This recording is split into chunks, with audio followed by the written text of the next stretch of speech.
We're your Daily Collegian Football Beat, here to talk about Penn State's game on Saturday against Iowa. It's a 3:30 kickoff. Penn State's lost the last 3 games at Iowa, 8 of 9.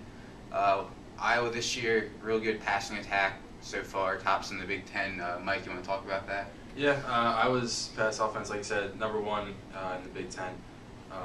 Big surprise. Everybody thought losing Ricky Stanzi, quarterback, would be a big problem for them, but redshirt junior James Vandenberg has really just stepped in and just controlled this offense. He's doing a lot of things right.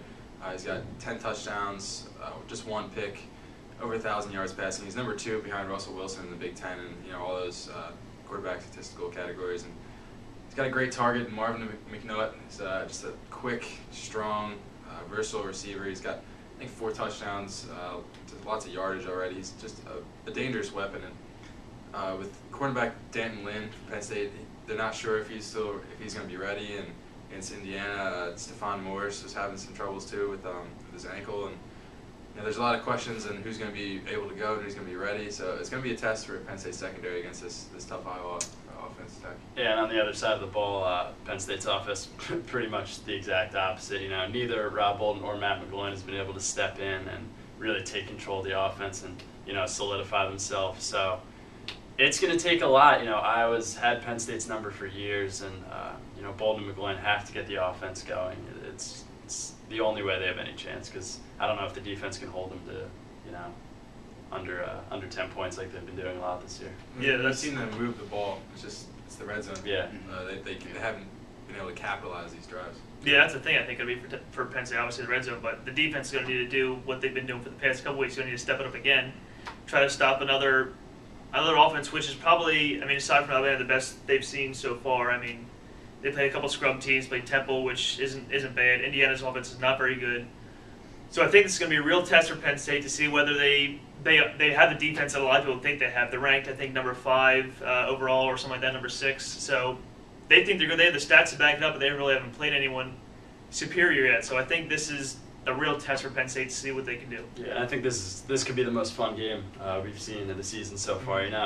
Temple and Indiana, they were close, but not a lot of fun. Not a lot of fun to watch. Yeah. And then Alabama kind of took it to Penn State. But this is a real good test for Penn State coming up on Saturday. I think it's probably going to be the most fun to watch. It's going to be really telling, too, to how the rest of the season is going to unfold. I think when you look at their schedule, Purdue the following week is really the only guaranteed win, or sure win they have in the schedule.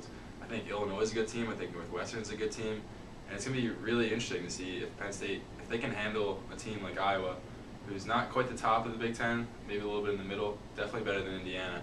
If they can handle Iowa, then that opens up a lot more possibilities for wins in the rest of the schedule. Yeah, and you're 5-1 if you come out of Saturday with a win, and then you figure you beat Purdue. You're 6-1 already. You got the meteor schedule coming up, but if Penn State can get the ball rolling a little bit, if the offense can gain some momentum, there's no reason why they can't be close to the top of the Big Ten.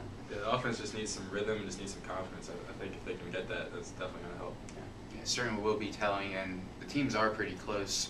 But like Kirk Ferentz, Iowa's coach, said during the week, a lot of the games have been close over the past 9 or so that Iowa's come out on top on 8.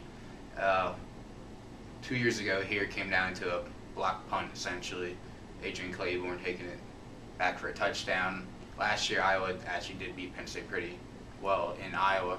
But, Anthony Ferris, ever since he kind of took over all the kicking duties, punting, field goal kicking, I think he'll be a big key for Penn State, whether it's field position, getting a booming punt to reverse field position, or making field goals, converting in the red zone. If they can't get a touchdown, they got to at least come away with some kind of points. And you got to take the 3 points when you can get it, because you really can't afford to be giving away points. With Evan Lewis kicking, you gave away a couple points against Temple, against Indiana State, Against a team like Iowa, you just can't do it. You can't afford to lose those 3 points when you have the chance. Yeah, I don't think any of us are predicting a particularly high-scoring game, especially with the way Penn State's offense has been playing and the way Penn State's defense has been playing. I don't think they're going to let up that many points. So I think we can expect to see a pretty low-scoring game. I obviously think I prefer a high-scoring game, but sometimes low-scoring games can be pretty fun. I think with these two teams, I think and I hope that we're going to get one of those pretty fun games to watch.